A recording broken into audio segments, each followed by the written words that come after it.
बालेन्द्र शाह बालेन कसरी एक र्यापर र इन्जिनियरबाट मेयर पछि प्रधानमन्त्रीसम्म बने। उनको उमेर मात्र 35 वर्ष पुगेको छ। उनी नेपालको इतिहासमा कसरी सबभन्दा कान्छो प्रधानमन्त्री बन्न सफल भयो।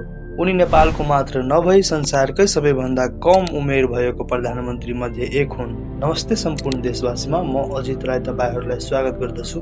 आज हामी कुरा गर्नेछौँ कसरी बालेन्द्र शाह बालेन जनप्रिय नेता बने, कसरी उनी यति लोकप्रिय बने। यो भिडियो अन्त्यसम्म हेर्नुहोला। म तपाईलाई विश्वास दिन चाहन्छु बालेन शाह किन यति फेमस र जनताको मनमा बस्यो। यो सबै कुरा आज हामी कम समयमा जान्नेछौँ।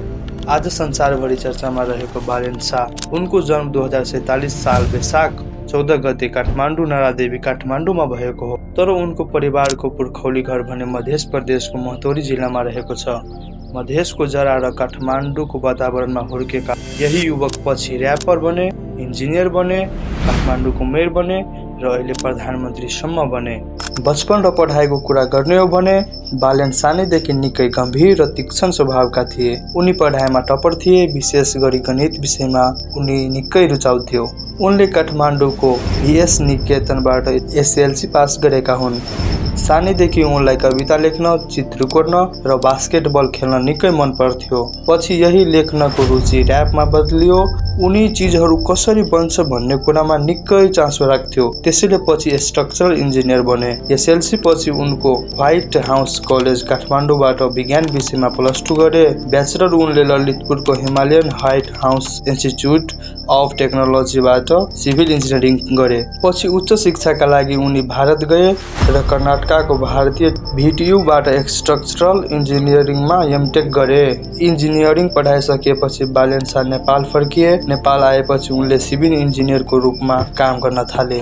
निजी घरहरूको डिजाइन बनाउने, बिल्डिङ कसरी बलियो बनाउने भनेर स्ट्रक्चरल क्याल्कुलेसन गर्ने र निर्माण सम्बन्धी सल्लाह दिने काममा उनी संलग्न थिए।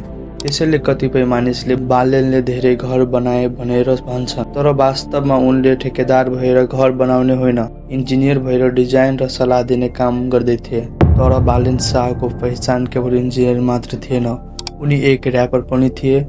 र्याप सङ्गीत मार्फत उनले भ्रष्टाचार, कमजोर राजनीति र देशको अवस्थाबारे खुलेर आवाज उठाउन थाले। उनका गीतहरूले धेरै युवाको मन छोयो। बिस्तारै उनले सोसल मिडियामा पनि खुलेर आफ्ना विचार राख्न थाले।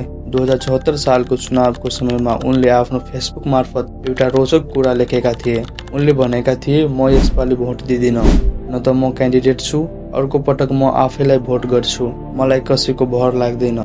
त्यति बेला धेरै मानिसले यसलाई सामान्य स्ट्याटस जस्तो माने। तर केही वर्षपछि यही कुरा वास्तविकतामा बदलियो। 2079 सालको स्थानीय चुनावमा उनले घोषणा गरे, म काठमाडौँको मेयरमा चुनाव लड्छु। कुनै पार्टी बिना केवल जनताको समर्थन लिएर, मतलब स्वतन्त्र उम्मेदवार भएर काठमाडौँको मेयरको लागि चुनाव लडे र परिणाम यस्तो आयो जसले नेपाली राजनीतिलाई चकित बनायो। स्वतन्त्र उम्मेदवार बालेन्द्र शाह बालेन काठमाडौँ महानगरको मेयर बने।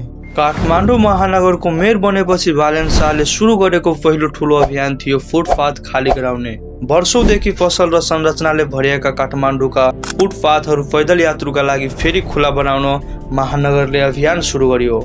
यो कदमले कसैले प्रशंसा गरे त कसैले आलोचना, तर बालेन शाह आफ्नो काम निरन्तर रूपमा गर्दै गए।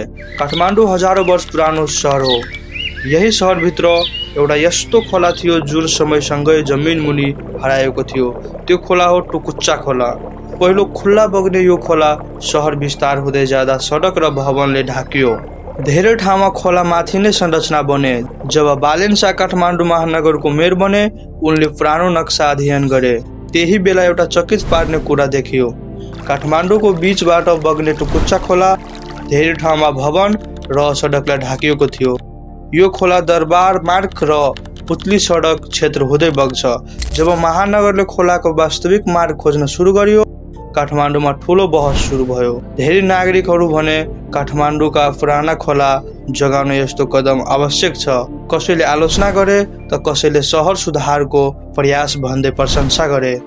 अवैध संरचनामाथि कारबाही गरे र सहर व्यवस्थापनको प्रयास सुरु गर्यो। सामुदायिक विद्यालय सुधार, काठमाडौँका सरकारी विद्यालय सुधार गर्न अनुगमन शिक्षा सुधार कार्यक्रम सुरु गरियो।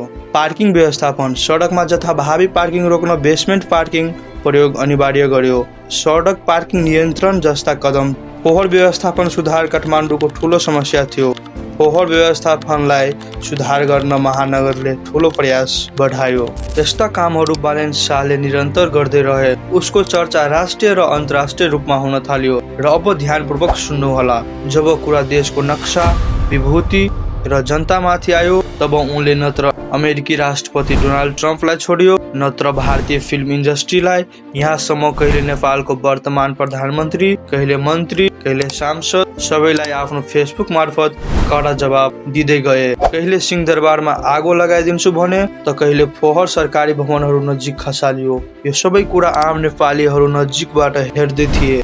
कोही बालेन्द्र शाहलाई आफ्नो साहसी निडर नेता मान्न थाल्यो त कोही उनलाई लुसिफर नामको ट्याग दिन थाल्यो। आउनुहोस्, बालेन्द्र शाह कुन कामबाट यति चर्चामा आयो र कुन कामले उहाँलाई यति ठुलो, यति माथि पुर्यायो, त्यो वास्तविकता जानौँ। सन् 2023 मे 28 भारतको नयाँ संसद भवनमा एउटा मुरल नक्सा राखिएको थियो।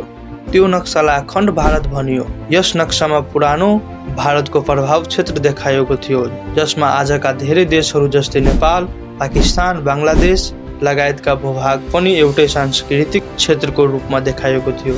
यही नक्सा सार्वजनिक भएपछि नेपालमा ठुलो बहस सुरु भएको थियो। के यसले नेपालको सार्वभौमसत्तामाथि प्रश्न उठाउँछ? त्यही समय काठमाडौँ महानगरका मेयर बालेन्द्र शाह फेरि चर्चामा आए। उनको कार्यालय काठमाडौँ महानगर सिटीमा ग्रेटर नेपाल सम्बन्धी नक्सा राखेको विषय पनि सार्वजनिक भयो। यो नक्साले इतिहासमा नेपालसँग सम्बन्धित केही भूभागहरू देखाउन प्रयास गरेको थियो। धेरैले यसलाई इतिहास सम्झाउने प्रतीक भने, कसैले भने यो राष्ट्रिय स्वाभिमानको सङ्केत हो। यही समयमा अर्को विवाद सुरु भयो। सन् 2023 जुन 16 हिन्दी फिल्म आदिपुरुष विवाद। यस फिल्मको एउटा संवादमा सीता भारत की बेटी है भन्ने वाक्य प्रयोग गरिएको थियो। नेपालमा धेरै मानिसले यसलाई धार्मिक र सांस्कृतिक गलत भन्दै विरोध गरे। त्यसपछि बालेन शाहले घोषणा गरे, जबसम्म यो संवाद सच्याउँदैन काठमाडौँमा कुनै पनि हिन्दी फिल्म प्रदर्शन हुन दिइने छैन।